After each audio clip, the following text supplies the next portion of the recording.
Hello दोस्तों, कैसे हैं आप लोग। उम्मीद करता हूं आप सभी लोग स्वस्थ होंगे और अच्छे होंगे। क्लास 12th की वीडियो आना कुछ दिनों से थोड़ा सा स्टॉप सा लग गया था। फाइनली आज हमने फिर से स्टार्ट कर लिया है। क्लास 12th की वीडियो लेकर आए हैं जिसमें रे ऑप्टिक्स के सभी चैप्टर आपके ऑलरेडी पढ़ चुके होंगे और साथ में आपने 6 चैप्टर्स अपने कवर कर लिए हैं। तो मुझे लगता है कि बीच में 7वां चैप्टर जिसका नाम है CBSE में अल्टरनेटिंग करंट, और हिंदी वाले बोलते हैं अल्टरनेटिंग करंट, CBSE बोलता है और हिंदी वाले बोलते हैं प्रत्यावर्ती धारा। तो फाइनली आज हमने 7वां चैप्टर पे बात करने के लिए आए हैं और आपको पूरे 7वें चैप्टर का कंसेप्ट आज दे के जाएंगे। और इसी 7वें चैप्टर के साथ मुझे लगता है क्लास 12th की कंप्लीट फर्स्ट बुक को हम लोग कंप्लीट कर लेंगे। इसके बाद सेकंड चैप्टर्स की भी कुछ वीडियो हमारे चैनल पर आपके बने होंगे। तो फिजिक्स के लगभग सभी चैप्टर्स को हम लोग कवर कर लेंगे। तो 7वां चैप्टर, जिस चैप्टर का नाम है अल्टरनेटिंग करंट, शॉर्ट फॉर्म में इसे AC का नाम दिया गया है। कौन सा नाम? AC। अरे वो गर्मा AC वाला नहीं, ये AC दूसरी है। ये करंट है, वो तो AC दूसरी हो गई जो आप ठंडा वंडा कूल करते होंगे, वो AC नहीं है। ये दूसरी AC है जिसको यूपी बोर्ड बोलता है प्रत्यावर्ती धारा। क्या बोलता है? प्रत्यावर्ती धारा। तो आज बात करने वाले हैं अल्टरनेटिंग करंट में। इसके पहले आपको थोड़ी सी जानकारी दे देते हैं कि ये करंट है क्या। सबसे पहले तो हम आपको बताएंगे करंट यानी यूपी बोर्ड के बाबू लोग बोलते हैं धारा। क्या बोलते हैं? धारा। ये करंट क्या है? तो करंट के बारे में तो जानकारी सबको होगी कि सर करंट को I से दिखाते हैं और I बराबर होता है Q/T। बच्चे जानते हैं rate of change of charge is called current, यानी आवेश के परिवर्तन की दर को ही धारा कहते हैं। ऐसा यूपी बोर्ड और CBSE बोर्ड दोनों बोर्ड जानते होंगे। लेकिन फाइनली करंट पे अगर बात करें तो current are of 2 types. Current को अपने लेवल पर हम 2 टाइप्स के पढ़ते हैं। पहला लेवल आता है AC जिसको अल्टरनेटिंग करंट का नाम दिया गया, और सेकंड आता है DC जिसे डायरेक्ट करंट का नाम दिया गया। AC का फुल फॉर्म तो यहाँ पे मैंने लिख दिया अल्टरनेटिंग करंट। DC के बारे में थोड़ी सी आपको इन्फॉर्मेशन दे दें तो DC का फुल फॉर्म होता है डायरेक्ट करंट। क्या नाम होता है? डायरेक्ट करंट, जिसे यूपी बोर्ड बोलता है दिष्ट धारा। क्या बोलता है? दिष्ट धारा। तो धाराएं 2 प्रकार की, एक प्रत्यावर्ती धारा है और दूसरी है दिष्ट धाराएं। पहले दोनों में थोड़ा सा अंतर समझ लिया जाएगा, फिर वापस अगेन आ जाएगा आपके टॉपिक अल्टरनेटिंग करंट, क्योंकि दिष्ट धारा हमारे टॉपिक में है नहीं, लेकिन फिर भी थोड़ा सा अल्टरनेटिंग करंट और डायरेक्ट करंट दोनों के बारे में चर्चा करेंगे।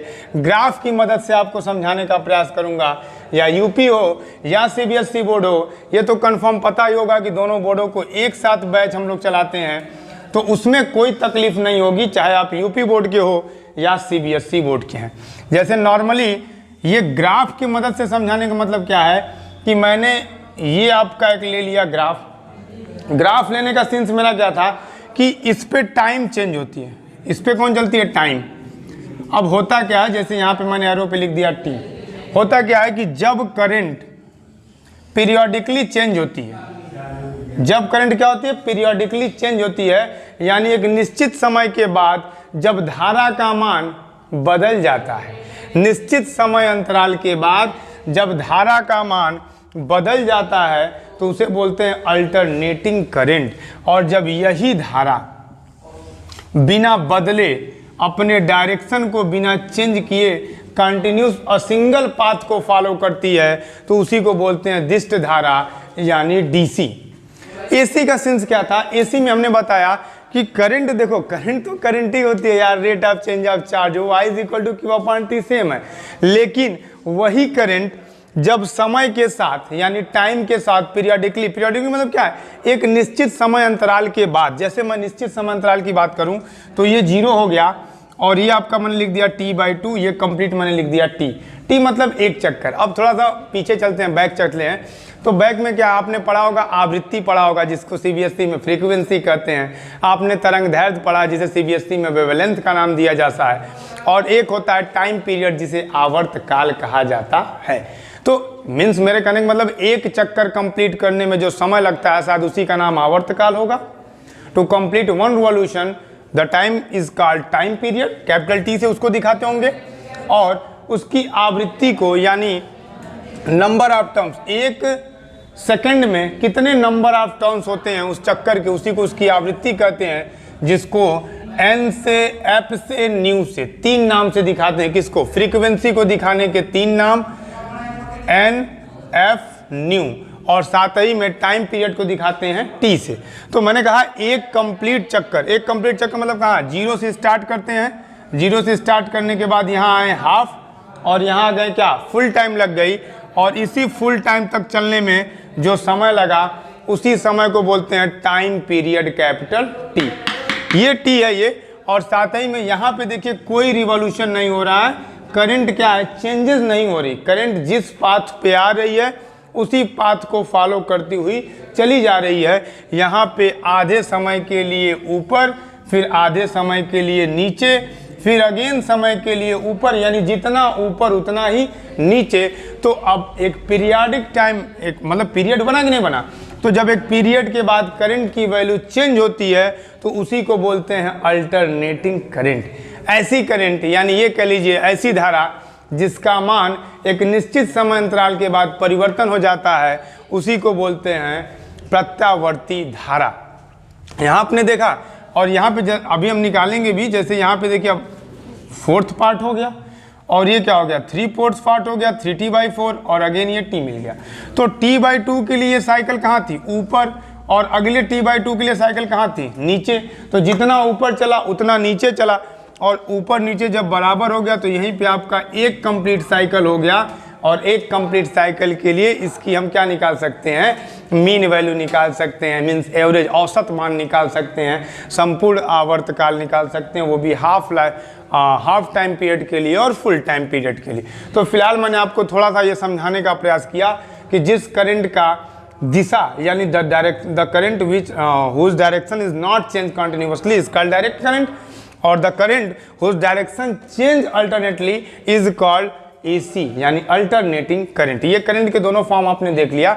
अब इसी को मैं साफ करके आपको इसका ग्राफ समझाऊंगा कि कैसे कैसे करंट का मान चेंज होता है। क्योंकि मैथ वाले इतना तो जानते ही होंगे कि सर क्लास 12th में एक चैप्टर है इनवर्स ट्रिग्नोमेट्री, मैथ की फर्स्ट बुक की बात कर रहे हैं, जिसमें एक चैप्टर का नाम होगा, क्या नाम है, इनवर्स ट्रिग्नोमेट्री। और इनवर्स ट्रिग्नोमेट्री में ये सिखाया गया है कि ग्राफेस कैसे बनाए जाते हैं। तो ग्राफ 2 टाइप्स के बनाए जाते हैं, एक ग्राफ साइन का आता है बेटा, और दूसरा ग्राफ किसका आता है, कॉस का।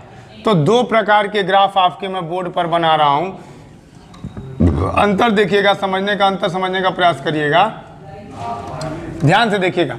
यहाँ पे जो ग्राफ आया बिल्कुल कहाँ से आया, सेंटर से आया, और यहाँ का ग्राफ सेंटर से नहीं जा रहा है। तो ये जो स्टार्टिंग पॉइंट होती है पीक वैल्यू से, जब स्टार्टिंग पॉइंट पीक वैल्यू से होती है तो इसे बोलते हैं कॉस का ग्राफ। किसका ग्राफ है ये, कॉस का। और जब स्टार्टिंग पॉइंट बिल्कुल सेंटर से होती है तो वो ग्राफ किसका होता है, साइन का। तो ये मैंने 2 ग्राफ बनाया है, और दोनों ग्राफ के लिए आपको करंट की वैल्यू मेजर करके अभी शो करूंगा। यानी इसके लिए अगर इक्वेशन लिखना है तो इसका इक्वेशन होता है I = I0 sin ω t, और इसका इक्वेशन लिखना है तो I = I0 cos ω t। नाम ये भी आएगा कि सर आपने ओमेगा क्या लिखा है, अरे यार तो ओमेगा तो आप लोग पढ़ ही चुके हो, एंगुलर फ्रीक्वेंसी जिसकी वैल्यू होती है 2πf, और इसी का दूसरा नाम होता है 2π/t, और ये पीछे हमने पढ़ा चुका है, ओमेगा = 2π/t या 2πf।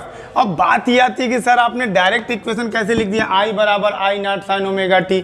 ये है क्या sir, I = I0 cos ω t। तो this is a standard equation of alternating current for sine graph and for cos graph. But ये आया कहाँ से, हाँ उसके लिए अगर थोड़ा सा देखना आपको 1 मिनट है तो देख सकते हैं कि ये ग्राफ आता कहाँ से है। ये नॉर्मली मैंने डायरेक्ट आपको लिख के दिखा दिया, लेकिन डायरेक्ट लिखने की बात नहीं है, क्योंकि आपको पहले ये समझना पड़ेगा कि ये इक्वेशन का फॉर्मेशन कैसे होता है। कैसे होता है नॉर्मली, अब जरा ध्यान से देख लीजिएगा। लिखेंगे वी नो दैट, क्या लिखेंगे, वी नो दैट फाई बराबर बच्चे जानते हैं BA cos थीटा, फाई फाई बी, फाई मतलब फ्लक्स, फाई मतलब फ्लक्स, और फ्लक्स इलेक्ट्रिक फ्लक्स भी आपको पढ़ाए हैं और साथ ही में मैग्नेटिक फ्लक्स भी बताए हैं। तो इलेक्ट्रिक फ्लक्स पढ़ने के लिए इसे फाई ई से दिखाते हैं, जिसकी वैल्यू बेटा होती है ई ए कॉस थीटा। और यहाँ पे अगर यही मैग्नेटिक फ्लक्स की बात करें तो फाई बी बन जाता है, जिसे बी ए कॉस थीटा के नाम से जाना जाता है। ये हमने आपको पढ़ाया है, क्योंकि थीटा की जो वैल्यू होती है वो ओमेगा टी के बराबर होती है। किसके बराबर होती है? Omega T.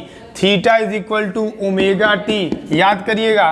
तो आपका इक्वेशन बन गया phi B is equal to B A cos omega T. क्या इक्वेशन बन गया?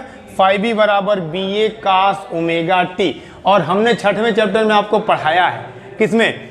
विद्युत चुंबकीय प्रेरण में हमने ये पढ़ाया है कि जो rate of change of flux होता है, यानी फ्लक्स के परिवर्तन की जो दर होती है, उसी को शायद विद्युत वाहक बल यानी इलेक्ट्रोमैग्नेटिक फोर्स के नाम से जानते हैं, ईएमएफ के नाम से जानते हैं। मैं यहाँ पे एक लाइन अगर कहेंगे तो आपके लिए लिख भी देता हूँ, the rate of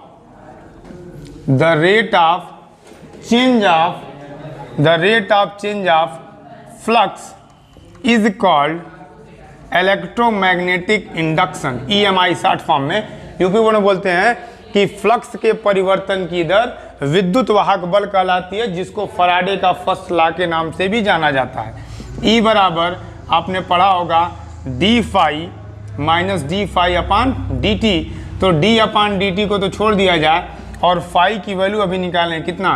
B A cos omega T. अब यहाँ पे जो इक्वेशन फॉर्म होने वाला है वो अब आने वाला डिफरेंशिएशन मोड में। इतना तो आपको श्योर पता होगा कि ये डिफरेंशिएशन मोड अब आने वाला, डी अपान डी टी देखते ही समझ जाएंगे कि टी के रिस्पेक्ट में डिफरेंशिएशन होने वाला है। तो टी के रिस्पेक्ट में अगर डिफरेंशिएशन की बात करें तो जो कांस्टेंट होगा उनको बाहर ले लेते हैं, यानी बी ए को, और डिफरेंशिएशन करेंगे किसका? कास ओमेगा टी का। और ये बताइए कास ओमेगा टी का डिफरेंशिएशन बच्चे जानते हैं सर, कास का डिफरेंशिएशन माइनस साइन होता है और ओमेगा टी का ओमेगा होता है। तो माइनस बी ए ये हो गया और कास का लिख दिए माइनस साइन ओमेगा टी, और सर ओमेगा टी का तो डिफरेंशिएशन ओमेगा होता है। ऐसी बात आपने बताया है।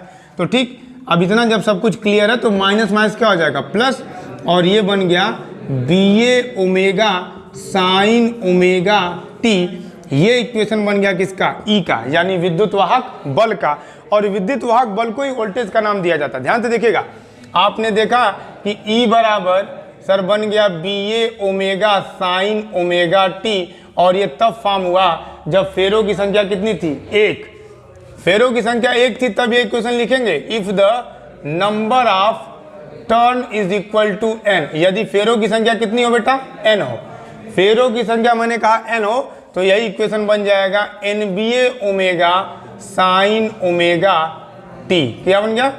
NBA omega sine omega T. अब फॉर मैक्सिमम यानी यूपी बोर्ड में महत्तम मान के लिए, किस मान के लिए? महत्तम मान के लिए। अब ये बताइएगा महत्तम मान के लिए क्या होगा? साइन की वैल्यू महत्तम कब होती है? 1 होती है। तो sine omega T is equal to 1, sine omega T is equal to 1 होता है। ये बात आपको श्योर, मैंने कहा आपसे कि जो साइन ओमेगा टी की मैक्सिमम वैल्यू होती है वो कितनी होती है बेटा? 1 होती है। ऐसा हमने मैथ में पढ़ा है कि the maximum value of sign omega T is 1। तो आप यहाँ पे अभी जो ई है इसको ई का नाम नहीं देंगे, मैक्सिमम वैल्यू चल रही है तो नाम हो जाएगा ई मैक्स। क्या नाम हो जाएगा? ई मैक्स, जो आपके चैनल का साथ नाम भी होगा, और साथ ही में इसका दूसरा नाम होता है ई नॉट। क्या होता है? ई नॉट। तो जो विद्युत वाहक बल यानी विद्युत वाहक बल यानी विद्युत चुंबकीय प्रेरण की जो अधिकतम वैल्यू होती है उसको ई मैक्स ई नॉट से दिखाते हैं, जिसकी वैल्यू अब बन गई है NBA ओमेगा, क्योंकि साइन ओमेगा टी की वैल्यू हमने कितना मान लिया है? 1। अब अगर इतना आपको समझ में आ गया हो तो आप यहां से लिख सकते हैं therefore E is equal to, जरा ध्यान से देखिएगा, NBA ओमेगा की जगह आपने क्या लिख दिया? ई नॉट। क्या लिख दिया भाई? ई नॉट। देखो ध्यान से, NBA ओमेगा की वैल्यू किसके बराबर है? ई नॉट के या ई मैक्स के? तो इसके प्लेस पे आपने लिख दिया ई नॉट, बगल में क्या बचा? Sign omega T. This is the equation of विद्युत वाहक बल यानी ईएमएफ की आपको वैल्यू मिल गई ई बराबर ई नॉट साइन ओमेगा टी। और इसी बेसिस पे ही हमने ये लिखा है आई बराबर I naught sine omega T. बात समझ में आई कि नहीं आई मेरी? मैंने कहा कि मैंने तो डायरेक्ट आपको दिखाया कि एक ग्राफ यहाँ पे साइन का था और एक ग्राफ किसका बनाया, मैंने कास का बनाया। एक ग्राफ बिल्कुल सेंटर से शुरू हुआ, दूसरा पीक वैल्यू से स्टार्ट हुआ था, इसलिए दोनों ग्राफ का नाम अलग अलग था, जो कि इनवर्स ट्रिग्नोमेट्री में मैथ के सेकंड चैप्टर में ये बात बताई गई थी। और साथ ही में मैंने कहा कि मैंने एक इक्वेशन लिखा, स्टैंडर्ड इक्वेशन लिखा अल्टरनेटिंग करंट के लिए, आई बराबर I naught sine omega T, आई बराबर I naught cos omega T. अब बात ये आती है कि सर ये आई बराबर I naught sine omega t cos omega t आया कहाँ से था? तो उसके लिए मैंने आपको यहाँ से प्रूफिंग दिखाई है, ध्यान से एक बार और देखिएगा। मैंने कहा कि हम जानते हैं फ्लक्स फाई बराबर क्या होता है, बी ए कॉस थीटा। क्या होता है? B A cos theta. Theta की वैल्यू किसके बराबर? ओमेगा टी के बराबर। तो फाई बी बराबर ये बन गया B A, at the place of theta we can put omega T. और ये जो phi B is equal to B A cos omega T है, ये तो फाई की वैल्यू आ गई, लेकिन अभी भी छठवें चैप्टर में जस्ट इसके पहले वाले चैप्टर हमने आपसे बात की थी कि जो फ्लक्स का रेट आप चेंज होता है, यानी प्रेरण का जो परिवर्तन की दर होती है, उसी को बोलते हैं क्या? Electromotive force. और साथ में क्या बोलते हैं? विद्युत वाहक बल। E बराबर minus d phi upon d T. ऐसी बात फराडे साहब ने की है। कौन किया था? फराडे साहब किए थे। और फराडे साहब ने ऐसा बताया था कि E बराबर क्या होता है? Minus d phi upon d T. अब मैंने कुछ किया नहीं, फाई की वैल्यू पुट कर दिया, क्या? B A cos omega T. B A just बाहर आ गया और अंदर बच गया कॉस ओमेगा टी। ये डी अपान डी टी बेटा ये शो करता है कि अब होने वाला है क्या? डिफरेंशिएशन। और डिफरेंशिएशन किसके रिस्पेक्ट में? टी के रिस्पेक्ट में। तो टी के रिस्पेक्ट में डिफरेंशिएशन टी वाले का ही होगा, that means cos omega T का डिफरेंशिएशन होगा। और हमने एक वीडियो आपके लिए स्पेशल बनाई थी डिफरेंशिएशन और इंटीग्रेशन के लिए, और उसमें बताया था कि कॉस ओमेगा टी का differentiation minus sign omega T, और ओमेगा टी का क्या होता है? ओमेगा होता है। Minus minus plus, that means ई बराबर B A omega sine omega T आपको मिल गया। और फिर हमने कहा जब ई बराबर आपको B A omega sine omega T मिला, तो ये पर्टिकुलर एक फेरे के लिए कितना मिला? किसके लिए? नंबर ऑफ टर्म्स उसमें 1 थे, और एक नंबर ऑफ टर्म्स के लिए आपको मिला था B A omega sine omega T. तो मैंने कहा अगर फेरों की संख्या कितनी हो? n हो। मैंने कहा फेरों की संख्या कितनी हो? n हो। अगर फेरों की संख्या n होगी तो उस केस में ये फार्मूला, और अगर एक होगी तो ये फार्मूला, अगर n होगी तो E बराबर N B A omega sine omega T ऐसा होता है। ऐसा मैंने आपसे पीछे बात की थी। और साथ ही मतलब मैक्सिमम वैल्यू के लिए, फॉर मैक्सिमम वैल्यू यानी महत्तम मान की अगर बात करें तो महत्तम मान के लिए साइन ओमेगा टी की वैल्यू कितनी हो जाएगी? 1। ऐसा आपने पढ़ा होगा। कॉस की मैक्सिमम वैल्यू 1, साइन की मैक्सिमम वैल्यू 1, और अगर इसके मिनिमम वैल्यू की बात करें तो साइन की मिनिमम वैल्यू 0, लेकिन कॉस की मिनिमम वैल्यू -1 होती है। ऐसा मैंने आपसे पीछे कुछ चर्चा वगैरह किया था। तो मैंने कहा for maximum value of EMF या महत्तम मान किसके लिए? विद्युत वाहक बल के लिए साइन की वैल्यू 1 रख देंगे तो जो ई है वो क्या बन जाएगा? E max, maximum. और ई मैक्स का मतलब इसका दूसरा नोटिफिकेशन होता है ई नॉट, और इसकी वैल्यू कितनी मिल गई? एन बी ए ओमेगा, क्योंकि साइन ओमेगा टी कितना हो गया? 1। साइन ओमेगा टी कितना हो गया? 1। तो अब ये बताइए एन बी ए ओमेगा की वैल्यू आपको मिल गई ई नॉट, तो at the place of N B A omega we can put E naught, और यहाँ पे क्या बच गया? Sine omega T. यानी ये स्टैंडर्ड इक्वेशन मिल गया किसका? विद्युत वाहक बल का मिल गया। कितना? ई बराबर ई नॉट साइन ओमेगा टी। ई बराबर ई नॉट साइन ओमेगा टी किसका मिला है? विद्युत वाहक बल का मिला, ईएमएफ का मिला ना। ई बराबर ई नॉट साइन ओमेगा टी। और पीछे मैंने आपसे बात की थी कि जो ई होता है बेटा, यहाँ पे देखिएगा, छोटा सा कंसेप्ट में और समझाने का प्रयास करता हूँ। जो ई है वही वी है। वोल्टेज और ईएमएफ सेम होते हैं, दैट मीन्स वी बराबर कितना बन गया? V naught sine omega T. ये जब वोल्टेज की वैल्यू आई तो इसी वोल्टेज की वैल्यू से, अरे आप तो ये पता ही होगा यार, ओम साहब ने क्या कहा था? V is equal to I R. और ये भी तो पता होगा V is equal to I R आने से पहले ओम्स ने कहा था V is directly proportional to I, यानी अगर V बढ़ेगा तो I भी तो बढ़ेगा ही बढ़ेगा। दैट मीन्स V बिल्कुल सिमिलर होता है किसके? I के। और at the place of V we can put I and the equation form I is equal to I naught sine omega T. This is the standard equation of alternating current for sine graph, not cos graph. There are 2 graph, first for sine and second for cos. तो sine के लिए अगर बात करें तो I बराबर I naught sine omega T, और अगर यही बात करते हैं कॉस के लिए तो I is equal to I naught cos omega T. ये रहा आपका अल्टरनेटिंग करंट का पूरा एज यूजुअल समझ लीजिए। एसी का मैंने स्टार्टिंग कर दिया, और इसके बाद मैं अब आपको बताऊंगा आगे कि अल्टरनेटिंग करंट में कैसे पीक वैल्यू फाइंड करते हैं, यानी महत्तम मान कैसे निकालते हैं। जो भी वैल्यूज़ होती हैं उनको फाइंड करने का पैटर्न क्या होता है, उन सबको आपके बताने का प्रयास करेंगे। आप नॉर्मल वे में समझिएगा, और कुछ होमवर्क भी आपके लिए छोड़ते जाएंगे, जिस होमवर्क की मदद से आप खुद प्रैक्टिस करेंगे, और शायद आपका तब जाके ये चैप्टर थोड़ा सा क्रिटिकल है, इसमें मैथमेटिकल बहुत ज़्यादा है। बायोलॉजी वालों के लिए थोड़ी सी दिक्कत होगी, लेकिन आराम से देखेंगे तो मुझे नहीं लगता दिक्कत होने वाली है, क्योंकि ये चैप्टर पूरा मैथमेटिकल है। इस चैप्टर में यूज़ होने वाला है इंटीग्रेशन और डिफरेंशिएशन, जो मैथ की टॉपिक है, इसलिए बायोलॉजी वाला थोड़ा कंसंट्रेट होकर देखेंगे, क्योंकि इस चैप्टर में मैथ की वैल्यू ज़्यादा मिलने वाली है। अब मैंने एक नॉर्मल वे में स्टार्ट किया, I बराबर I naught sine omega T. इसके मदद से मैं आपको बताऊंगा ये आई नॉट क्या है, साइन क्या है, आई क्या है, ये सब कुछ मैं बताने का प्रयास करूंगा ग्राफ के माध्यम से। ये मैंने एक सिंपल सा ग्राफ बनाया, और यहाँ पे मैंने बना दिया एक साइन का वेव फॉर्म। ये करंट मैंने बना दिया साइन के लिए, और ये जीरो होता है, मैंने आपको पहले बताया। ये कंप्लीट साइकिल के लिए टी होता है, और ये आधे पर है तो इसका नाम दे देंगे t/2, और दैट्स इज t/4, और इसका नाम दे देंगे 3t/4। ऐसी मैंने आपसे बात की थी।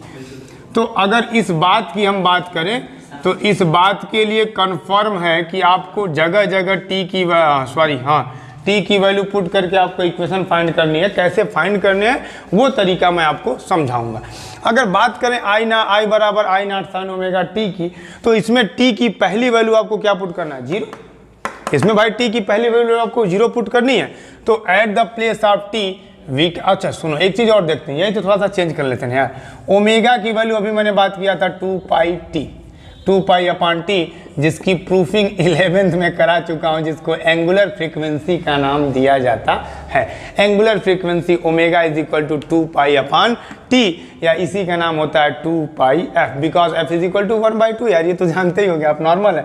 f is equal to 1/2। Frequency क्या होती है, आवर्त काल का रेसिप्रोकल होता है, युत क्रम होता है। तो omega is equal to 2π/t, यानी 2πf हो गया, श्योर हो गया। देयरफॉर जो आपका स्टैंडर्ड इक्वेशन बन गया, आई बराबर I naught sine at the place of omega we can put 2π/t, और इस t को इसी तरह नोट डाउन कर लेते हैं। अब पहली केस बनाते हैं। फर्स्ट केस में t की वैल्यू आपको दिख रही होगी कितनी है, जीरो। ये पहले केस में आपको t की वैल्यू क्या दिख रही है, जीरो दिख रही है कि नहीं दिख रही है, ये श्योर होगा। तो आप i बराबर I naught sine 2π/t at the place of t we can put zero, और जैसे आपने जीरो रखा तो ये हो गया आई नॉट साइन, और ये पूरा हो गया जीरो। और साइन जीरो की वैल्यू क्या होती है, साइन 0 डिग्री की वैल्यू जीरो, और ये पूरा क्या हो गया, जीरो। और देखो ना यार, करंट की वैल्यू कितनी है, जीरो है। कब, जब टाइम कितनी थी, जीरो थी। ये ग्राफ शो कर रहा, हम आप नहीं शो कर रहे हैं। At the place of t when we put 0, then here we clear see that I is equal to 0. That means current is 0 at the starting point, and which show in the graph.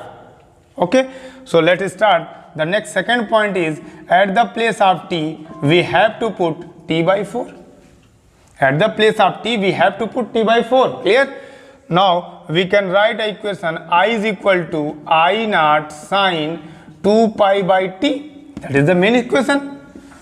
At the place of t, what we have to put, t/4. Now t to t, and 2 1 ja 2, 2 2 ja 4.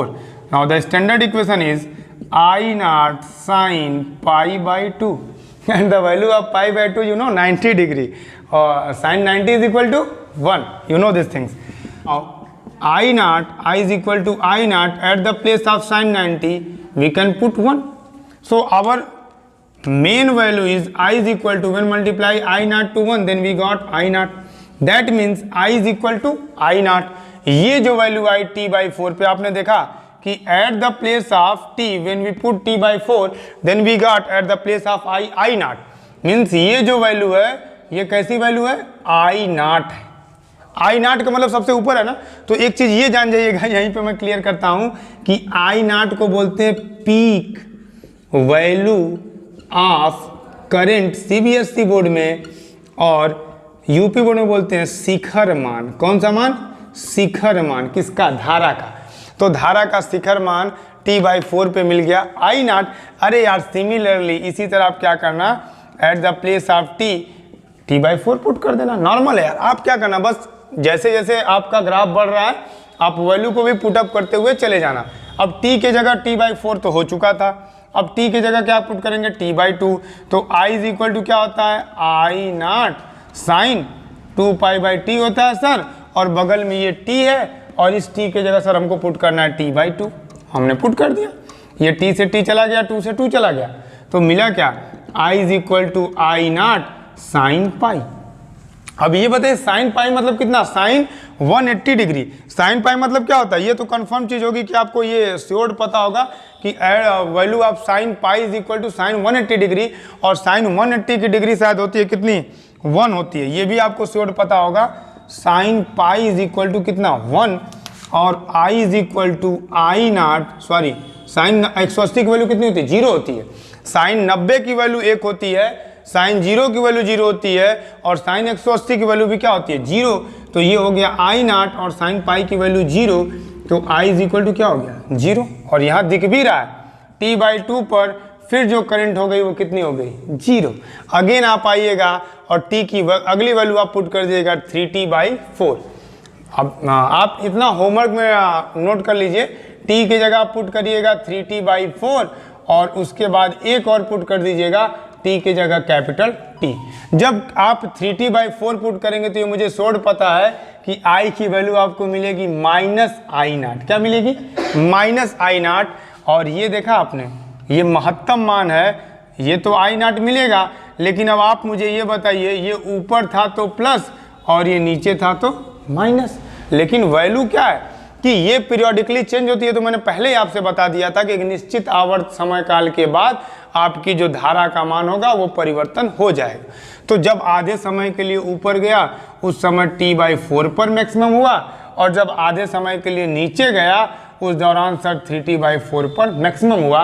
तो sine के graph में 2 पॉइंटों पर जो current मिला वो maximum मिला, एक मिला T/4 पर और दूसरा किस पे मिला, 3T/4 पर। ये टाइम के ऐसे दो मान हैं जिन मानों पर करंट की वैल्यू आपको कैसी मिली, मैक्सिमम मिली, और बाकी 3 मानों पर यानी 0 पर, T/2 पर और साथ ही में T पर जो वैल्यू मिली वो कितनी मिल गई, 0। इसी तरीके से आपको कॉस का भी बनाना है। आप सिमिलर एकदम कॉस का ग्राफ बनाइएगा और वैल्यू पुट करिएगा जहां जहां हमने साइन 2π/T रखा आप रखिएगा, कुछ करना नहीं होगा बेटा, ये होमवर्क रहेगा आपके लिए। I बराबर I naught cos 2π/T into T रखिएगा, और उसी तरह सेम T की वैल्यू पहली बात 0 रखिएगा, और फिर T की वैल्यू क्या रखिएगा, T/4 रखिएगा, फिर T की वैल्यू T/2 रखिएगा, T की वैल्यू 3T/4 रखिएगा और T रखिएगा। 5 वैल्यू आप कास के भी पाएंगे। उन 5 वैल्यू में 3 वैल्यू वहाँ मैक्सिमम मिलेगी और 2 वैल्यू मिनिमम मिलेंगी, जस्ट साइन का उल्टा मिलेगा। सॉरी। अगली टॉपिक है एवरेज वैल्यू ऑफ AC, प्रत्यावर्ती धारा का औसत मान। जो औसत मान है ये 2 केस में निकालेंगे, एक बार निकालेंगे हाफ साइकिल के लिए और एक बार निकालेंगे कंप्लीट साइकिल के लिए। जरा ध्यान से देखिएगा, 2 वैल्यू निकालेंगे, एक हाफ साइकिल के लिए निकालेंगे और एक कंप्लीट साइकिल के लिए निकालेंगे, एक अर्ध चक्र के लिए निकालेंगे और एक पूर्ण चक्र के लिए निकालेंगे। ये आप समझ रहे होंगे यूपी बोर्ड, ये अर्ध चक्र हो गया और ये फुल चक्र हो गया। तो निकालने का तरीका क्या है जरा समझिएगा। एक लाइन लिखते हैं वी नो दैट, और यूपी बोर्ड भी समझ गया होगा, हम जानते हैं। I बराबर आपने पढ़ा होगा आई नॉट साइन ओमेगा टी, ये आपने इक्वेशन अभी अभी जस्ट हम लोग पढ़ा गया है। I बराबर I naught sine omega T. चूंकि एक चीज़ तो कन्फर्म है सर, I बराबर होता है dQ/dt, यानी आवेश की परिवर्तन के दर को ही साथ धारा कहते हैं, rate of change of charge is called current. तो यहाँ से क्या मिल गया, dQ is equal to I dt। At the place of I we can put I naught sine omega T बगल में डी टी, ये डी क्यू मिल गया। ठीक, डी क्यू मतलब छोटी सी करंट ऑन इंटीग्रेटिंग। अब मैंने कहा ना इस चैप्टर में इंटीग्रेशन और डिफ्रेंसिएशन ही चलने वाला है। ऑन इंटीग्रेटिंग यानी समाकलन करने पर, क्या करने पर, समाकलन करने पर होगा क्या, ये डी क्यू का समाकलन करिए और इधर समाकलन करिए I naught sine omega t d t का। यहाँ पे हाफ साइकिल की बात हो रही है, दो साइकिल आपको दिखाएंगे, कंप्लीट और एक हाफ। हाफ साइकिल के लिए 0 से कितना t/2 और कंप्लीट के लिए t। डी क्यू का रेट ऑफ चेंज क्या कहलाएगा, आई। यहाँ पे इंटीग्रेशन तो होगा, किसका होगा, आई नॉट बाहर हो गया, अंदर क्या बच गया, sine omega t d T, किसका होने वाला, साइन का। 0 से लिमिट क्या है, t। अब मुझे ये बताइएगा, आई नॉट को मैंने छोड़ दिया और साइन का जो क्या होता है, साइन का जो इंटीग्रेशन होता होगा आपने पढ़ा होगा माइनस कॉस ओमेगा टी, याद करिएगा। साइन का माइनस कॉस और ओमेगा टी का डिफ्रेंसिएशन करते थे तो इनटू में ओमेगा लिखते थे, और यहाँ इंटीग्रेशन करेंगे तो अपान में ओमेगा लिख दीजिए और लिमिट 0 से क्या होगी, t/2, क्योंकि हाफ साइकिल की बात हो रही है। अब आई नॉट अपान ओमेगा को बाहर कर लीजिए, माइनस को भी बाहर कर लीजिए, अंदर छोड़ दीजिए कॉस ओमेगा टी, 0 से t/2। मैंने कहा कि eight the place of omega, जरा ध्यान से देखिएगा, ओमेगा के प्लेस पे आप लिख सकते हैं 2π/t, अभी जस्ट बताया था, अभी ये तो बात हुई थी मेरी t बराबर 2π/ओमेगा, t बराबर 2π/ओमेगा की ये मेरी बात आपसे हो चुकी थी। तो यहाँ omega is equal to 2π/t, अरे t बराबर 2π/ओमेगा अभी बताया हूँ, तो ये बताइए यहाँ से ओमेगा बराबर 2π/t नहीं हो सकता है। तो ये वैल्यू आप पुट करिए इस इक्वेशन में, तो आपको मिल गया आई बराबर माइनस आई नॉट और ओमेगा के प्लेस पे 2π/t। और यहाँ पे जो है ये है कॉस, ध्यान से देखिएगा, ओमेगा के प्लेस पे आप रखेंगे 2π/t, ध्यान से देखिएगा, ओमेगा के प्लेस पे मैंने रख दिया 2π/t, बगल में क्या है t, चलो रख दिया, और लिमिट क्या है 0 से t/2।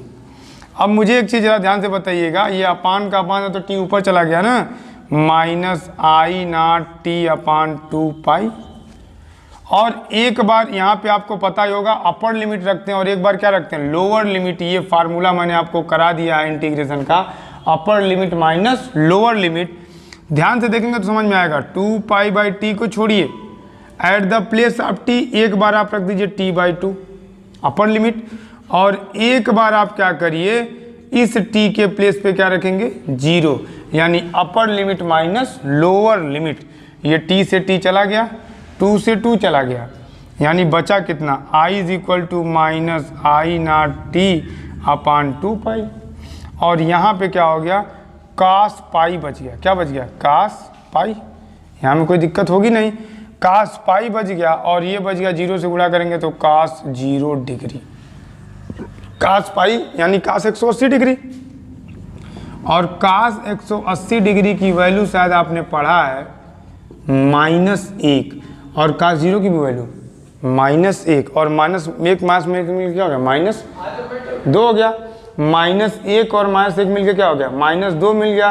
ये भी आपको श्योर चीज़ें थी, इसमें भी आपको कोई प्रॉब्लम वगैरह होगी नहीं कि जो -1 था वो -1 मिलकर क्या हो गया, -2 मिल गया। यहाँ से थोड़ा सा आगे चलते हैं तो आपको मिल जाएगा i बराबर माइनस आई नॉट t/2π, और -1 मिलके -2, ये माइनस से कट गया और माइनस क्या हो गया, प्लस हो गया, तो ये आपकी वैल्यू मिल गई आई नॉट t/π। ये किसकी मिल गई, i की वैल्यू मिल गई। और जब आप पाई की जगह पे क्या पुट कर देंगे, 3.14 पुट करेंगे। आप पाई के प्लेस पे क्या पुट करेंगे, 3.14। तो उसके बाद देखिए यहाँ पे मैं थोड़ा सा बताता हूँ, बस थोड़ी जगह चाहिए उधर इसलिए छोड़ा हूँ क्योंकि आपको यहीं पे कंप्लीट साइकिल भी दिखाने वाला हूँ, इसलिए मैं इसी जगह को पूरी तरीके से आप थोड़ा समझ लीजिएगा। कंजेस्टेड थोड़ा सा चला है पर आपके समझने के लायक है, कोई दिक्कत नहीं है। पहले इस ग्राफ को लाया था यहाँ तक, अगेन यहाँ से इसको स्टार्ट किया था, t बराबर 2π/ओमेगा रखा था, तो ओमेगा की जगह रख दिया कितना, 2π/t, और इसी के वैल्यू को पुट करके हमने यहाँ तक चला था, जिसके लिए आपको मिल गया था i बराबर आई नॉट/π और पाई की वैल्यू कितनी होती है 3.14 होती है। कितनी होती है 3.14। और यहाँ पे क्या रखेंगे टी रख देंगे और जैसे वैल्यू पुट करेंगे तो आपको मिल जाएगा, डिवाइड करेंगे जब 3.14 से तो आपको मिलेगा i is equal to 0.637 I naught. This is the value of I mean. I mean की वैल्यू आपको मिल गई 0.637 आई नॉट। और तुरंत आप यही कंप्लीट साइकिल के लिए करेंगे और कंप्लीट साइकिल के लिए जो 0 से t/2 चला गया था उसी को चलेंगे कहाँ 0 से t तक, कोई चेंजिंग नहीं है। अर्ध साइकिल के लिए, हाफ साइकिल के लिए हमने 0 से t/2 चला था, पूर्ण के लिए चलेंगे 0 से t। जरा ध्यान से देखिएगा, यहीं पे क्लियर आपको करेंगे आई नॉट अब भी बाहर होगा और ये 0 से बन जाएगा t और ये हो जाएगा साइन ओमेगा t बगल में dt। अब जरा ध्यान से देखिएगा, आई बराबर आपको मिल गया आई नॉट, साइन का होगा minus cos omega t upon omega और लिमिट लगा दिया 0 से t। तो आई के प्लेस पे आपने रख दिया आई नॉट अपान ओमेगा t और ये क्या हो गया माइनस भी मैंने बाहर कर लिया कास ओमेगा और t लिमिट 0 से लगा दिया t। बाकी और कोई चेंजिंग हुई नहीं है। एट द प्लेस आप ओमेगा चाहो तो आप पुट कर सकते हो 2/t। क्या पुट कर सकते हो 2/t। तो i बराबर आपको मिल गया आई नॉट अपान ओमेगा, ये हो गया कास ओमेगा के प्लेस पर 2π/t। एक बार t के प्लेस पे t रखेंगे और एक बार t के प्लेस पे क्या रख देंगे 0 रख देंगे। और जैसे आप इतना काम करेंगे तो ये तो t से t कैंसल आउट हो जाएगा, बन जाएगा cos 2π और ये बन जाएगा कितना cos 0 डिग्री। कितना बन गया cos 0 डिग्री। ये बन गया cos 2π और ये बन गया cos 0 डिग्री। cos 2π की जो वैल्यू होती है, cos 360 डिग्री की जो वैल्यू होती है वो कितनी होती है 1 होती है। याद करिएगा cos 360 की वैल्यू 1, cos 0 की वैल्यू 1, 1 में से 1 गया क्या हो गया 0, यानी यहाँ जो मीन वैल्यू आई वो कितनी हो गई 0। तो कंप्लीट साइकिल के लिए जो एवरेज वैल्यू आई यानी जो मीन वैल्यू आई, जो औसत मान आया वो कितना मिल गया 0। 0 क्यों मिला? क्योंकि जितना ऊपर गया था उतना ही नीचे आया था, तो दोनों को जोड़ देंगे तो 0 नहीं हो जाएगा। यानी जितना ऊपर गए उतना ही नीचे आ गए, तो जो औसत मान होगा वो कितना हो जाएगा आपका 0 हो जाएगा। लेकिन अगर यही आप हाफ साइकिल के लिए निकालेंगे तो हाफ साइकिल के लिए जो आया हुआ आपका औसत मान होगा वो कितना हो जाएगा 0.637 आई नॉट। सपोज दैट जैसे ये जो Q की वैल्यू आपकी आई है, यहाँ से एक मिनट देख लीजिएगा, ये जो आपकी Q की वैल्यू आती गई है, थोड़ा सा अगर कंजेस्टेड होगा तो इसको समझिएगा, ये सब Q की वैल्यू आई थी, गलती से आई लिख दिया गया था। जो ये Q की वैल्यू आपको मिली थी, इतनी मिली थी ना, यहीं से स्टेपिंग ये करनी थी आपको कि आप समझ गए होंगे, तो इसको मैं थोड़ा सा इरेज कर लेता हूँ, थोड़ा सा बस, हाफ साइकिल को क्लियर हो जाएगा। आई नॉट अपान टी और ये पाई था, ये क्यू था। आई बराबर क्या होता है क्यू अपान टी, तो क्यू के प्लेस पे आप पुट करेंगे I naught pi t upon t और टी से टी को काट दीजिएगा तो आई बराबर मिल जाएगा आई नॉट अपान पाई। और जैसे ही पाई की वैल्यू पुट करेंगे 0.637 आई नॉट। तो हाफ साइकिल के लिए मीन वैल्यू मिल गई थी 0.637 आई नॉट और कंप्लीट साइकिल के लिए यह वैल्यू कितनी मिल गई थी 0, क्योंकि t/2 के लिए आधे के लिए तो मिलेगा, आधे ऊपर के लिए भी यही होगा और आधे नीचे के लिए यही होगा। लेकिन नीचे के लिए मैंने आपको बताया था ये आई नॉट कैसा हो जाएगा निगेटिव, तो जितना पॉजिटिव होगा उतना निगेटिव होगा, इसलिए कंप्लीट साइकिल के लिए मीन वैल्यू 0 आ गई। जबकि आप हाफ साइकिल के लिए देखें तो हाफ साइकिल के लिए अच्छे से एक बार और देखते हैं, आई बराबर आई नॉट से हो जाती है आई बराबर डी क्यू अपान डी टी, डी क्यू बराबर ये क्या कर दिया क्रॉस मल्टीप्लीकेशन कर दिया आई का डी टी में, और आई के प्लेस में मैंने पुट कर दिया आई नॉट साइन ओमेगा टी। अब दोनों तरफ हमने इंटीग्रेशन कर दिया, इधर डी क्यू का कर दिया, इधर इसका कर दिया। डी क्यू का क्या मिल गया क्यू, यानी डी क्यू का इंटीग्रेशन क्या मिल गया क्यू। आई नॉट बाहर हो गया, कांस्टेंट था, साइन ओमेगा टी बगल में डी टी मिल गया था, और साइन का क्या होता minus cos omega T, sine का क्या माइनस कास ओमेगा टी, और ओमेगा टी का क्या होता अपान में ओमेगा। ओमेगा को मैंने बाहर कर लिया, अंदर छोड़ दिया कास ओमेगा टी को, साथ में माइनस को भी बाहर कर लिया, लिमिट लगा दिया 0 से t/2। अब यहाँ से किया क्या टी की वैल्यू अभी मैंने पढ़ा था 2 पाई बाई ओमेगा, तो ओमेगा की जगह क्या हो गया 2 पाई अपान टी, ओमेगा की जगह क्या हो गया 2 पाई बाई टी। तो ये क्यू बराबर हमने मिला था आई नॉट अपान में ओमेगा, और ओमेगा के प्लेस पे मैंने पुट कर दिया 2 पाई अपान टी, और यहाँ पे मैंने क्या लिख दिया कास ओमेगा, ओमेगा की वैल्यू कितनी भाई 2 पाई अपान टी, और बगल में क्या है टी, लिमिट 0 से टी बाई 2। मैंने बस यही कहा आपसे कि ये बटे का बटा टी ऊपर चला जाएगा और नीचे बच जाएगा 2 पाई। आपको एक चीज़ ध्यान में रखना है, कास 2 बाई टी होगा ही होगा eight the place of T, small T की जगह एक बार टी बाई 2 और एक बार स्मॉल टी की जगह आप रखेंगे क्या 0।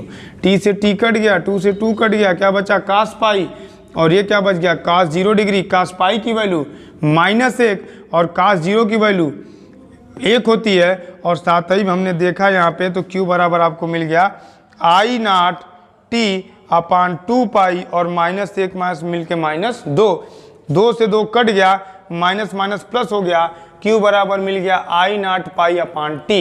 ये वैल्यू किसकी मिल गई थी क्यू की वैल्यू मिली थी, और आपको चाहिए क्या था करंट चाहिए था। तो आपको ये चीज़ तो श्योर पता ही है यार कि जो करंट होता आई होता वो क्या होता क्यू अपान टी। तो जो क्यू की वैल्यू आई अपान में टी पुट कर दिया, टी से टी कैंसल आउट हो गया, मीन्स आपको मिल गया आई एम बराबर आई नॉट अपान पाई, और जो पाई की वैल्यू होती है वो होती है 3.14, और जैसे 3.14 से 1 में आप डिवाइड करेंगे तो आपको मिल जाएगा 0.637 आई नॉट। तो अगर हाफ साइकिल के लिए अल्टरनेटिंग करंट की वैल्यू देखा जाए तो औसत मान यानी मीन वैल्यू यानी एवरेज वैल्यू आई की मिलेगी आपको आई एम बराबर 0.637 आई नॉट। और अगर यही कंप्लीट साइकिल की बात करते हैं तो जितना ऊपर उतना नीचे, और पूरा मामला क्या हो गया 0। इसका स्क्रीनशॉट अच्छे से लीजिएगा, नोट करिएगा। तुरंत चलते हैं अपने अगली टॉपिक की तरफ। चलिए आइए नेक्स्ट टॉपिक देखते हैं। बहुत सी अच्छी टॉपिक है ये, टॉपिक एग्जाम में कई बार पूछी गई टॉपिक है, थोड़ा सा कंसंट्रेट होकर इस टॉपिक को पढ़िएगा। इंपॉर्टेंट लिख देता हूँ, यूपी हो या सीबीएसई हो दोनों बोर्डों में कई बार पूछा गया है। धारा का वर्ग माध्य मूल मान बताइए, या define the root mean square value of current या वोल्टेज, किसी की भी पूछ सकता है। तो नॉर्मली आपने अभी देखा था कि सर आई बराबर आपने इक्वेशन दिया, क्या आई बराबर हमने देखा कंप्लीट साइकिल के लिए तो आपने लिखा था 1/t 0 से t I not I D T, ऐसा आपने लिखा था। अभी हमने जस्ट जैसे इसको इरेज किया था एवरेज वैल्यू के लिए लिखा था, बार बार इसको लाना क्या मतलब है। एक बार हमने root mean sorry average value में इसको हमने दिखा दिया था। आई बराबर आपको पता है कंप्लीट साइकिल के लिए 1/t 0 से t आई डी टी होता है। अब ये मुझे बताइएगा आई, ये तो सिर्फ और सिर्फ प्लेन वैल्यू हो गई करंट की, यहाँ पे क्या चाहिए स्क्वायर चाहिए।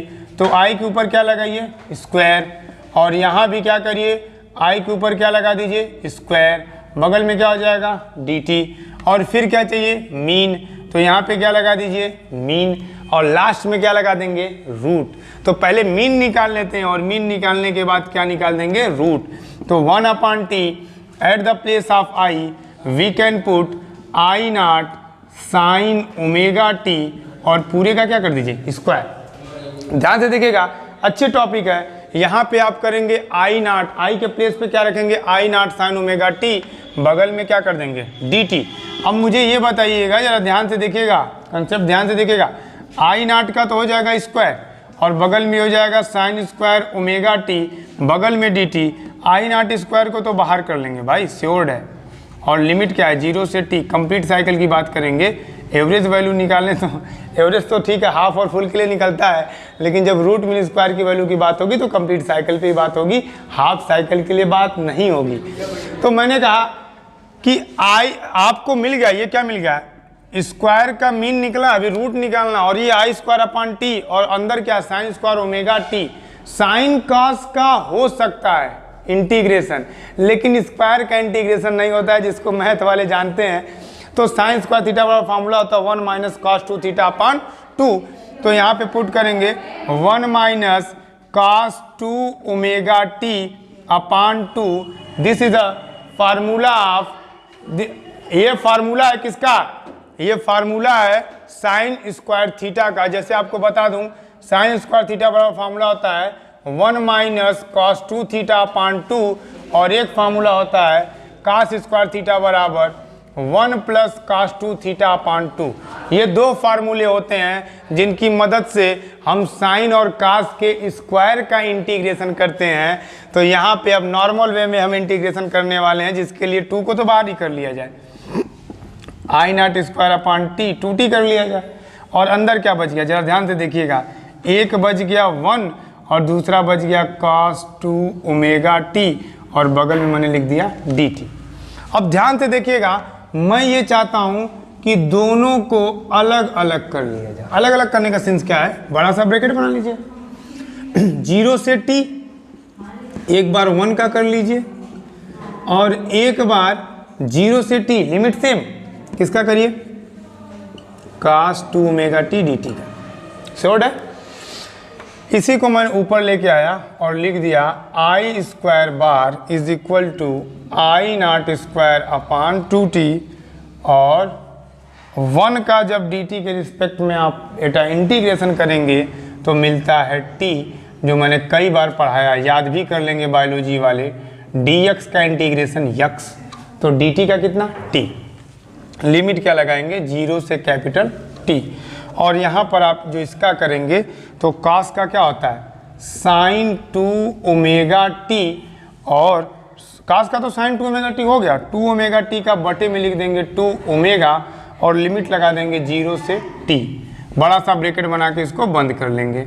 ये आपका हो गया आई नॉट स्क्वायर बटे में 2t, eight the place of t एक बार आप पुट करिए कैपिटल T और एक बार रख दीजिए 0। इसमें क्या करिए, 1 अपान 2 ओमेगा को बाहर कर लीजिए और यहाँ पे पुट करिए साइन 2 ओमेगा की वैल्यू मैंने बताया था, कई बार आपको बता चुका हूँ, 2 पाई अपान टी होती है। क्या होती है, 2 पाई अपान टी, और बगल में रख दीजिए t और लिमिट है 0 से कैपिटल T। यहाँ तक कोई प्रॉब्लम नहीं होगी। इस t के प्लेस पे t, इस t के प्लेस पे 0, ये 1 अपान 2 ओमेगा को मैंने बाहर कर लिया, साइन 2 और ओमेगा के प्लेस पे 2 पाई अपान टी, ये स्मॉल टी को एज यूजुअल मैंने छोड़ दिया। ठीक, अब यहाँ पे क्या होगा, आई नॉट स्क्वायर अपान 2t को कर लीजिए, ये t बच गया भाई, ये बच गया 1 अपान 2 ओमेगा। एक बार आप क्या करेंगे, ये 2 2 4 कर लेता हूँ ना यार, 4 पाई अपान टी, श्योर। और यहाँ पे एक बार t की जगह कैपिटल T, और एक बार कुछ नहीं करना है, 0 रख देना है बस, upper limit minus lower limit. ये आपका हो गया आई नॉट स्क्वायर अपान 2t, ये t 1 अपान 2 ओमेगा, ये t से t कैंसिल आउट हो गया साइन 4 पाई और ये हो गया साइन 0। ये आपका हो गया आई नॉट स्क्वायर अपान 2t, ये आपका हो गया t। और एक चीज़ आपको बता दूं, साइन 4 पाई की वैल्यू होती है 0 और साइन 0 की वैल्यू 0। तो ये तो कंफर्म हो गया यार, श्योर हो गया ना कि ये पूरा क्या हो गया 0, यानी अंदर क्या बच गया t, और इस t से इस t को कैंसिल आउट करते हैं तो आपको मिल गया I square bar is equal to I naught square upon 2।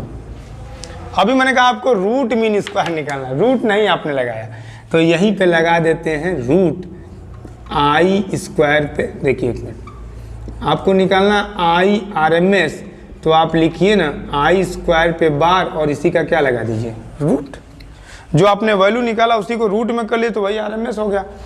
और इसी को रूट में करते हैं किसको, आई नॉट स्क्वायर अपान 2 को, आई नॉट आसानी से बाहर हो गया, 2 बच गया रूट के अंदर, और रूट 2 की वैल्यू होती है 1.414। यहाँ आ जाइएगा, थोड़ा सा जगह मुझे और चाहिए।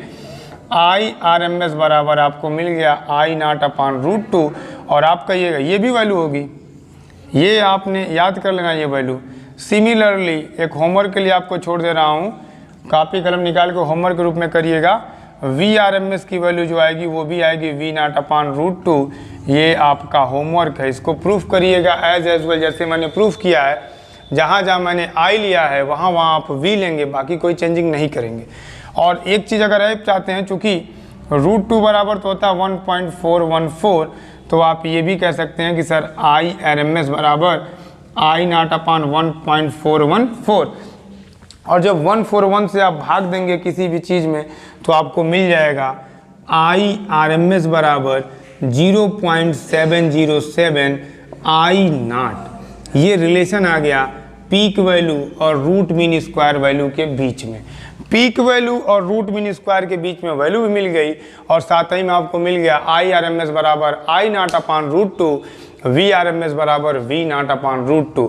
बहुत ही बेहतर टॉपिक थी, एग्जाम के लिए बहुत इंपॉर्टेंट है। अच्छे से देख के समझ लीजिए, स्क्रीनशॉट लीजिए। चलते हैं नेक्स्ट टॉपिक की तरफ। ये आपकी कुछ इंपॉर्टेंट टॉपिक्स खत्म हुई। नेक्स्ट टॉपिक हम लोग देखते हैं। जैसे एक नंबर में पूछता है ग्राफ, एक नंबर में पूछता है graph between V and I, यानी यूपी बोर्ड में वोल्टेज तथा धारा के बीच ग्राफ बनाइए। तो नॉर्मली आप करिएगा क्या, ये ग्राफ ले लीजिएगा और यहाँ से आप उठाइएगा, ये लाइन आप समझी गए हो, ये एक लाइन वोल्टेज के लिए दीजिएगा और दूसरी लाइन सेम दीजिएगा, लेकिन थोड़ा सा डॉटेड दिखा दीजिएगा। डॉटेड की बात ये है कि दोनों लाइन को अगर स्ट्रांगली दिखाएंगे तो अंडरस्टूड नहीं हो पाएगा कौन वोल्टेज और कौन करंट है। इसका नाम आप दे दीजिएगा V, और V बराबर आप पढ़ चुके होंगे V0 sin ओमेगा t, और ये हो जाएगा I बराबर I0 sin ओमेगा t।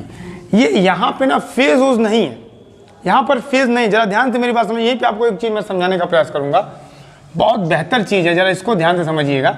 जैसे मैंने एक ग्राफ यहाँ से जनरली उठाया और ये स्ट्रॉन्ग लाइन का ग्राफ है, तो आप समझ गए होंगे सर ये तो V बराबर V0 sin omega t।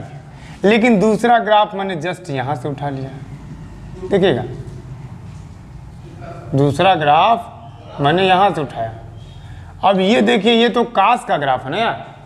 Normally मेरी बात आराम से समझेंगे तो एकदम बिल्कुल आपको बेहतर समझ में आएगा। ये सेंटर से उठाया तो ये समझ गए आप साइन का ग्राफ है सर। यहाँ ऊपर से उठाया तो ये किसका ग्राफ है, कास का, यानी I बराबर I0 कास ओमेगा t। शॉर्ट है। अब यहाँ समझने का जो मेरी बात है, V बराबर V0 साइन ओमेगा t मैंने लिख दिया, और ये I बराबर I0 कास ओमेगा t, इसको भी तो साइन के रिस्पेक्ट में लिखा जा सकता है। और आपने फार्मूला पढ़ा है सर, कास थीटा बराबर था साइन 90 प्लस थीटा, यानी π/2 प्लस ओमेगा t। अब ये मुझे बताइएगा, ये जो दो मैंने ब्रैकेट के अंदर इक्वेशन को लिया है, V बराबर V0 sine omega t, I बराबर I0 साइन ओमेगा t, आगे I है कि आगे V है? I ऑलरेडी कितना 5/2 आगे चल रहा है, तो यहाँ पे बोलेंगे फेज। CBSE में नाम आता है फेज, और फेज आपको दिख गया π/2। क्या दिख गया? π/2। इसी को बोलते हैं फेज। कौन किससे कितना आगे है, कौन किससे कितना पीछे है, उसी को बोलते हैं क्या, फेज डिफरेंस। क्या बोलते हैं? Phase difference. याद करके रखिएगा, यूपी बोर्ड में नाम आता है पश्चगामी अग्रगामी। क्या नाम आता है? पश्चगामी अग्रगामी। और इसी को CBSE बोर्ड बोलता है लैगिंग। क्या बोलता है? लैगिंग। और दूसरा बोलता है लीडिंग। लीडिंग मतलब लीड करना, आगे निकलना, और लैगिंग मतलब पीछे करना। तो फिलहाल जो I है वो V से π/2 लीड कर रहा है, यानी लीडिंग कर रहा है, अग्रगामी है। आप इस ग्राफ की मदद से ये कह सकते हैं कि जो धारा का मान है वो वोल्टेज के मान से 90 डिग्री अग्रगामी है। फेज को हिंदी में बोलते हैं कलांतर, यानी इसका जो कलांतर है, इसका जो फेज है वो कितना है? π/2। बहुत बेहतर से टॉपिक है, आप समझ गए होंगे। लीडिंग क्या होता है, लैगिंग क्या होता है, अग्रगामी, पश्चगामी, फेज, कलांतर जिसको कहते हैं, यानी करंट जब आगे होगी तो करंट लीड करेगी। वोल्टेज का ग्राफ ऊपर से आएगा तो वोल्टेज लीड करेगा, और पीछे करा तो आप ये भी कह सकते हैं कि जो वोल्टेज है, कौन? वोल्टेज करंट से, वोल्टेज करंट से 5/2 फेज लैगिंग है, यानी पश्चगामी है। दोनों बात निकल के आ सकती है। I V से लीड कर रहा है या V I से लैगिंग कर रहा है। ये भी कह सकते हैं I V से अग्रगामी है या V I से पश्चगामी है। बहुत आराम से सिंपल सी टॉपिक थी यार। इस टॉपिक को क्लियर करने के बाद अब जो हमारी अगली टॉपिक आने वाली है, most important topic for the point of exam के दृष्टिकोण से देखें तो ये बहुत सी इंपॉर्टेंट टॉपिक आने वाली है। इस टॉपिक को जरा समझने का प्रयास करिएगा। इस टॉपिक में क्या है कि AC सर्किट मैं आपको पूरा पढ़ाऊंगा। क्या पढ़ाऊंगा? AC सर्किट, यानी प्रत्यावर्ती धारा का परिपथ पढ़ाऊंगा। प्रत्यावर्ती धारा परिपथ आपको बताऊंगा, जिसमें मैं 7 केस पढ़ाने वाला हूं। पहले केस में सिर्फ रेजिस्टेंस इंक्लूड होगा। कौन इंक्लूड होगा? रेजिस्टेंस जिसको बोलते हैं प्रतिरोध, और दूसरे सर्किट में केवल और केवल कैपेसिटेंस लगाऊंगा। ध्यान से देखते जाइएगा।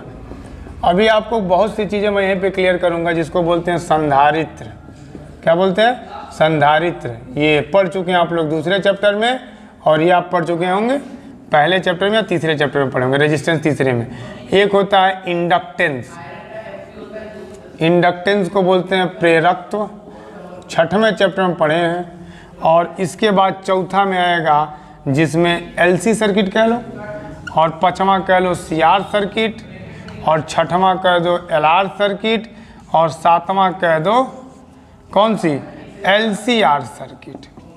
इसका नाम होता है आर सर्किट, समझ रहे मेरी बात को, और इसका नाम है सी सर्किट, इसका नाम है एल सर्किट। तो जब अलग अलग लगे होंगे तो उनका नाम R circuit, C circuit, L circuit होगा। एक बार दो सर्किट को कंबाइन करेंगे तो तीन आएंगे, और एक बार तीनों को कंबाइन कर देंगे तो बनती है एलसीआर सर्किट। और इसको देखने के बाद चेहरे पे एक मुस्कान सी आ जाती है। क्यों? क्योंकि जो एलसीआर सर्किट है ना यार, यही तो एग्जाम के लिए मोस्ट इंपॉर्टेंट का काम करती है। कभी एग्जाम में इसका इम्पीडेंस पूछता है, कभी एग्जाम में इसका कॉस्ट फैक्टर पूछता है, कभी एग्जाम में, लेकिन ये तो श्योर्ड है यार कि इससे आपको नंबर आने हैं। तो इसको अच्छे से देखेंगे। फिलहाल स्क्रीनशॉट लीजिए।